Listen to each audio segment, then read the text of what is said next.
अस्सलाम वालेकुम। सो ये आपके पास जो है वीक 1 की वीडियो जो है आपके साथ शेयर की जा रही है। ऑलरेडी हम इसके बारे में बात क्लास में कर भी चुके हैं। कंटेंट्स आपके बेसिकली ये थे कि हम लोगों ने ये देखना था कि हम बेसिकली डेटा स्ट्रक्चर्स वाला जो सब्जेक्ट है ये हम पढ़ ही क्यों रहे हैं। सो हम इसको दोबारा से एक दफ़ा रिवाइज कर लेते हैं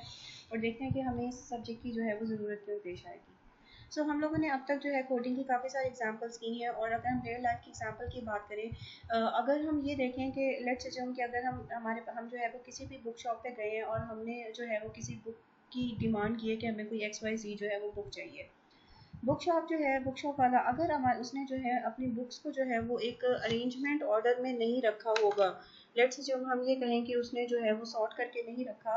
9th की बुक्स ग्रेड 9, ग्रेड 10 और ग्रेड 11 और ग्रेड 12 या इस तरह से जितने भी आपके पास ग्रेड्स हैं उनकी बुक्स को अगर उसने सॉर्ट करके नहीं रखा, तो फिर प्रॉब्लम ये रहेगा कि वो जो भी बुक फाइंड कर रहा होगा, XYZ बुक फाइंड कर होगा, उसको बहुत ज़्यादा टाइम लगेगा उस पर्टिकुलर बुक को जो है वो ढूंढने के लिए। लेकिन अगर उसने ग्रेड के हिसाब से और ग्रेड के बाद जो है वो सब्जेक्ट की नेम के हिसाब से अगर अपनी बुक्स को सॉर्ट करके रखा होगा, तो फिर आपके पास जो है वो बहुत कम टाइम में वो आपको जो है वो कोई भी आपकी जो डिमांडिंग बेसिकली बुक है वो आपको उसको ढूंढ के दे देगा। इसी तरह से अगर हम थोड़ी बड़ी एग्जांपल की बात करें और हम ये कहें कि हमारे पास जो है नादरा का जो डेटा है वो बहुत बहुत बड़ा डेटा है। अप्रॉक्स जो है वो कुछ 22 करोड़ जो है उसमें कुछ एंट्रीज या उससे ज़्यादा ही एंट्रीज होंगी। अब बेसिकली अगर हम नादरा में किसी डेटा की फाइंडिंग की बात करें या फिर हम ये कहें कि उन्होंने अगर डेटा एफिशिएंटली मैप ना किया हुआ था, तो फिर प्रॉब्लम ये रहता कि इतने बड़े अमाउंट ऑफ डेटा में से कोई भी पर्टिकुलर वैल्यू तक पहुंचना,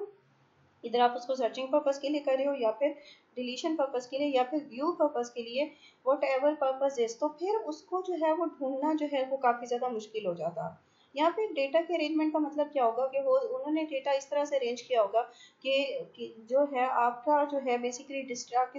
डिस्ट्रिक्ट से ताल्लुक रखते हो, कौन से एरिया से आपका घर है, आपका बेसिकली डेजिग्नेशन किया है, कौन सी गली में है, तो उस ऑर्डर से आपका डेटा जो है, आपका खानदान नंबर, ये सारा जो है आपका डेटा जो है उस तरह से मैनेज होता है। लेकिन अगर उन्होंने इस तरह से मैनेजमेंट ना की होती, तो फिर इतने बड़े अमाउंट ऑफ डेटा में से कोई भी एक पर्टिकुलर वैल्यू को ढूंढना चाहे वो नामुमकिन होता, तकरीबन नामुमकिन होता।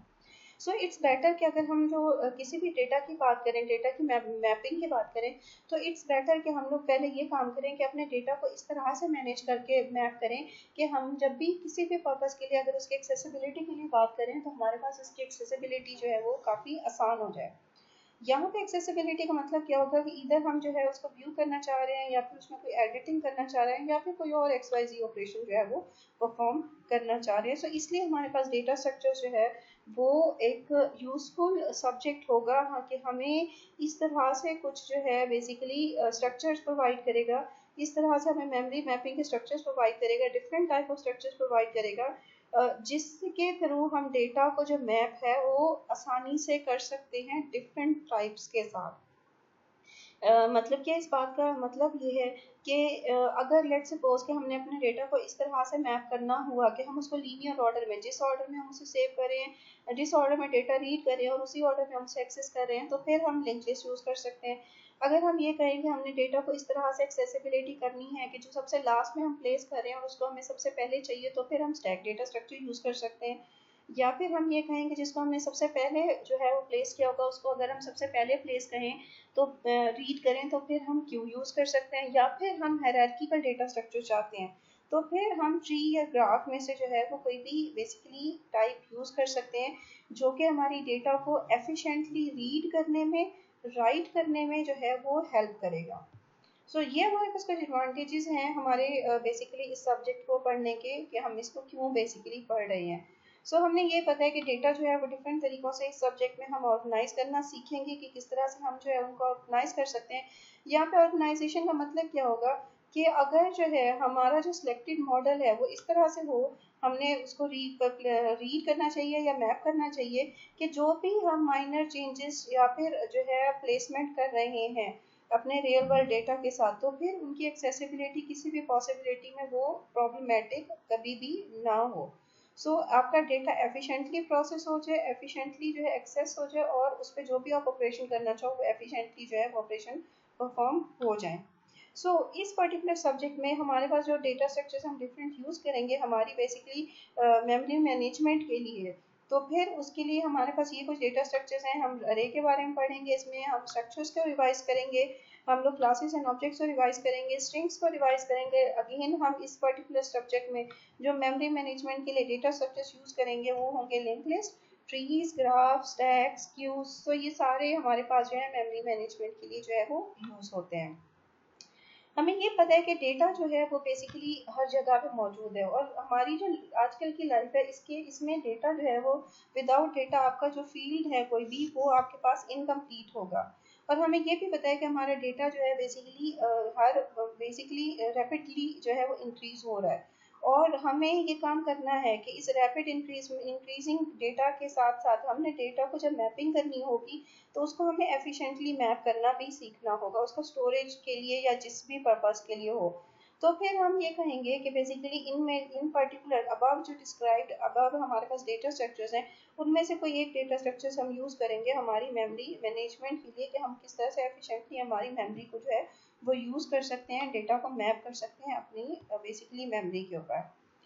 अगेन हम लोग जो है जितने भी अब हमारे पास डिस्क्राइब्ड जो हम लोगों ने डेटा स्ट्रक्चर्स पढ़े हैं उनमें जो है जो बेसिक ऑपरेशन हम करना सीखेंगे, हम ट्रावर्सिंग सीखेंगे कि हम उसको रीड किस तरह से करेंगे, सर्चिंग सीखेंगे, इंसर्शन सीखेंगे, डिलीशन सीखेंगे, और अपडेशन जो है वो सीखेंगे कि किस तरह से हम ये सारे ऑपरेशन जो है वो हम परफॉर्म करेंगे। साथ ही साथ सॉर्टिंग और सर्चिंग भी हम सीखेंगे। अगेन